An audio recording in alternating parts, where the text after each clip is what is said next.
In the Father, Son, the Holy Ghost. Amen. The faithful, I wish you a happy feast of the Annunciation, the Blessed Virgin Mary. Yesterday, it was the feast of Saint Gabriel, which we could not celebrate because of Lent. You can see the feast of Saint Gabriel, the angel who announces the good news to Mary, and today we celebrate the Annunciation. The Feast of Annunciation is put on 25th of March, and on Christmas Day, 9 months from now, 25th of December, we'll have the Nativity of our Lord Jesus Christ. So the feast is put in a way that to take 9 months to the feast of the Nativity, the feast of Christmas. We all know what is Annunciation is to the angel Gabriel announcing to Mary the message given to him by God about the Messiah, about the incarnation of our Lord Jesus Christ. Annunciation and incarnation. The moment when Jesus, the Son of God, was anointed to become king, to become the eternal high priest, the mediator of man, between man and God. So our Lord takes the flesh from the Blessed Virgin Mary and becomes king, as we have read in the Gospel, that he'll be king in the house of Jacob, and his kingdom will be forever. So this is not that just the other kingdom of the kings of Israel, but is an everlasting kingdom which will last forever.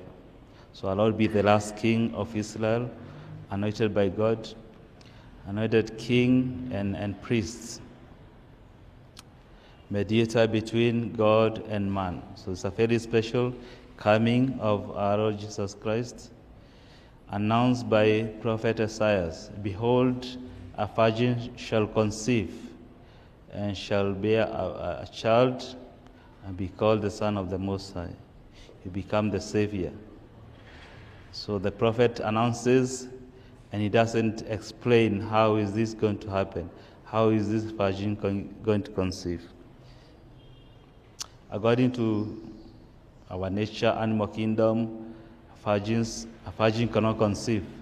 A virgin cannot conceive. So the prophet announces without elaborating what will happen to this.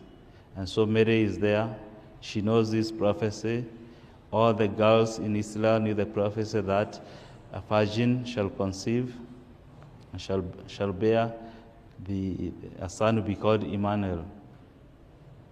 But they didn't know how is this conception going to come to a virgin. And so when the angel announces to her, she's perplexed. She wants to know, how am I going to conceive, for I know not man. I've consecrated my virginity to God. How am I going to conceive? And so the prophecy is answered, or the explanation of how this conception was take place is answered by the angel Gabriel. God left a question mark, and now the question mark is answered. The question is answered that the Holy Spirit shall overshadow thee, and thou shalt conceive in your womb. And the fruit of your womb be called the Son of the Most High. The Messiah will be born by you, Mary.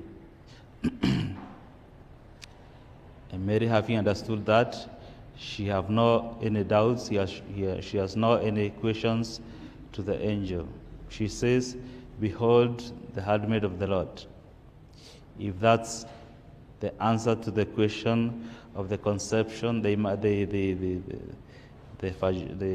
conception without a man, then I concede to the plan of God.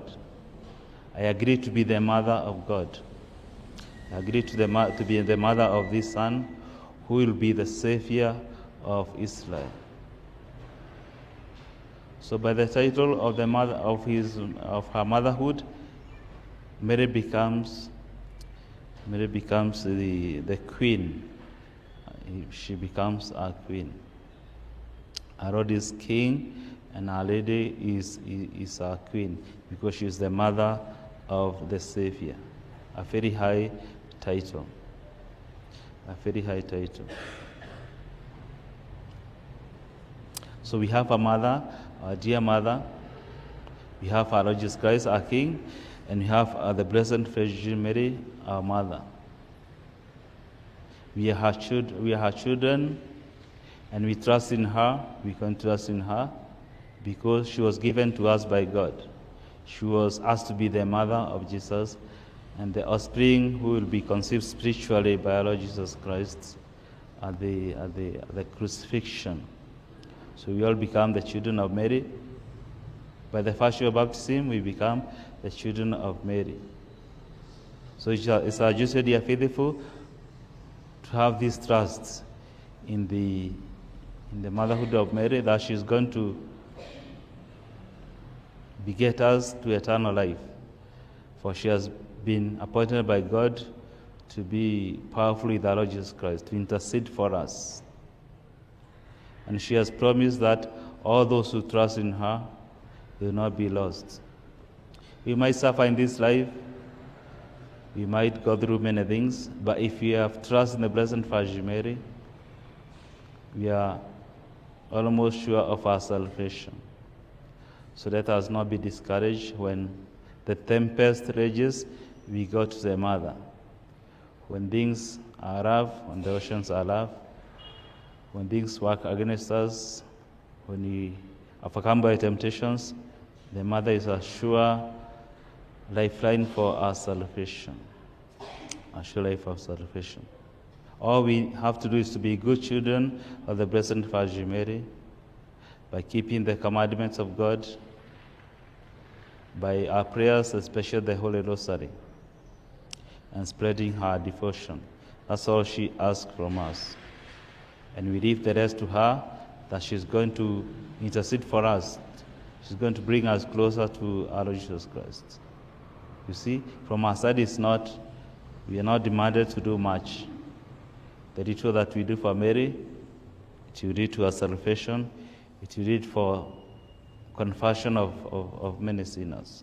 So let us have this firm hope and trust in the Blessed Virgin Mary, for she has conceived the Messiah, the mediator of God, between man and God.